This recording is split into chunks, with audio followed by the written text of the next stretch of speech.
You heard that remix, mashup, or bootleg in a mixtape or an event you went to recently. And you probably wondered to yourself, how did they make that? Or even better yet, how can you make one for yourself? Well, after the intro, let's go ahead and get into do exactly just that.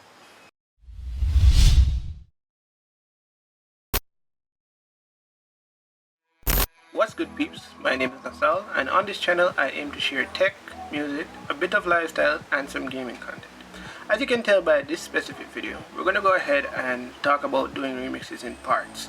This is to ensure that each person gets a better understanding of the individual components that go into making a remix. So let's go ahead and start by explaining exactly the difference between a remix, a bootleg, and a mashup.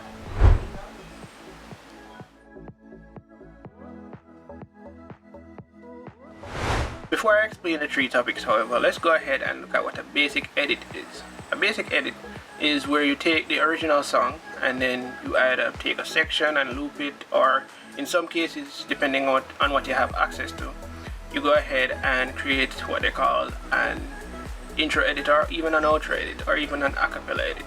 Here's a perfect example of an intro edit.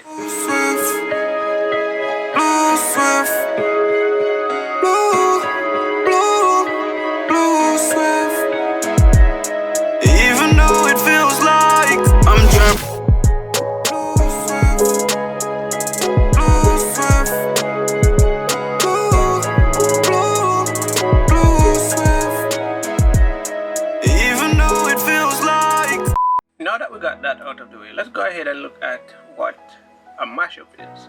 Now, for us, a mashup really is what we consider a remix, which is basically taking the acapella of one song and the instrumental of another and putting them together. Here's a perfect example of that. This style got a passion when fresh in your ears, stuck in your head, it can't come out for years.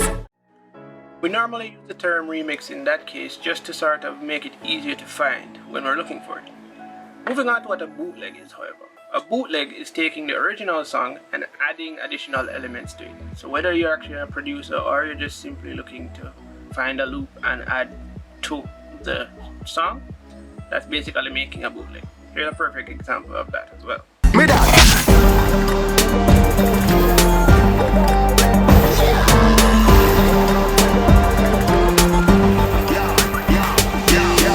So an actual remix is normally a paid concept from an artist by the artist themselves or a manager from a particular remixer or DJ or even producer.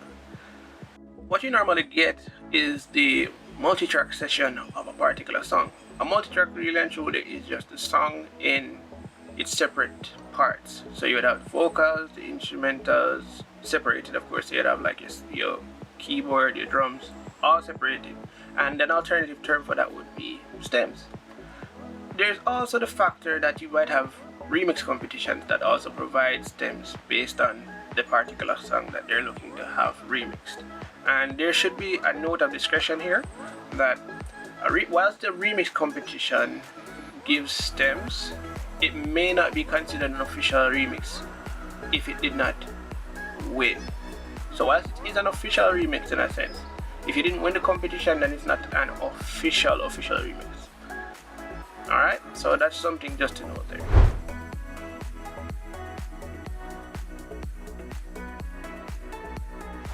The next thing we need to know about is DAWs. DAWs, or just expanding the acronym, Digital Audio Workstation. This is the main tool that allows us to go ahead and create the edits, remix, bootleg, or mashup, depending on what you're planning to do. They range from free to very expensive, quite obvious. And it also just depends on what you really want to do and what your budget can afford. Just to give an example of a few of them, you have Ableton, Audacity, Adobe Audition, Logic Pro X, and Reaper, just to name a few. These are the most common ones that I've come across when working on any of the aforementioned projects. But it's fine and dandy. You get a general idea of what each type of remix is, and you also get the general or the main tool that you use to go ahead and create it. But let's go ahead and think about what we really and truly need to think about when we're making remixes.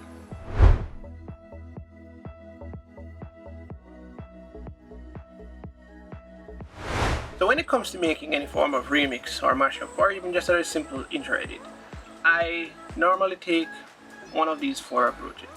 First of which is quite obvious. Listen to music. But you need to listen to music broadly. This of course helps to widen your musical palette to different genres, and of course then allows you to process various instrumentations and music on a broader scale to help give you options in terms of what you can remix and what you can't remix. The second idea really and truly is the complete opposite of that, which is not listening to music at all. This simply helps you to try and recall songs and develop your curiosity as to what an idea may sound like in the mind before you actually put it down in the DAW. The third idea that I go ahead and utilize is listening to other remixes. This of course helps to create a better understanding of what remixes should sound like, as well as probably sparking a few ideas as to something you can go ahead and create in the long run. But none of those previous tips would make sense without this fourth and final tip, which of course is simply writing them down. We've all had that moment in class where we say, I don't think I need to write this down, I'll remember it. No, it's better to write it down, whether digitally or even just pen and paper, right, than trying to rely on your memory to actually recall that remix when you want to go ahead and create it. And so that really and truly is the best advice I can give in that regard.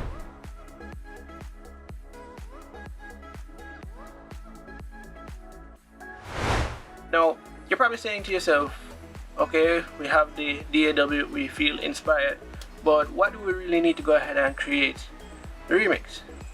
In our next video, we'll go ahead and look at how or where we can get acapellas, instrumentals, and even multi-track sessions to go ahead and start creating our wonderful idea. So if you're up for that, you can go ahead and hit the subscribe button if you're new here. Alright, you can even leave a comment just to let me know what your thoughts are so far on this first video. I'll go ahead and leave the second video in the end card when it's available. And until the next video, guys, catch you later, peeps.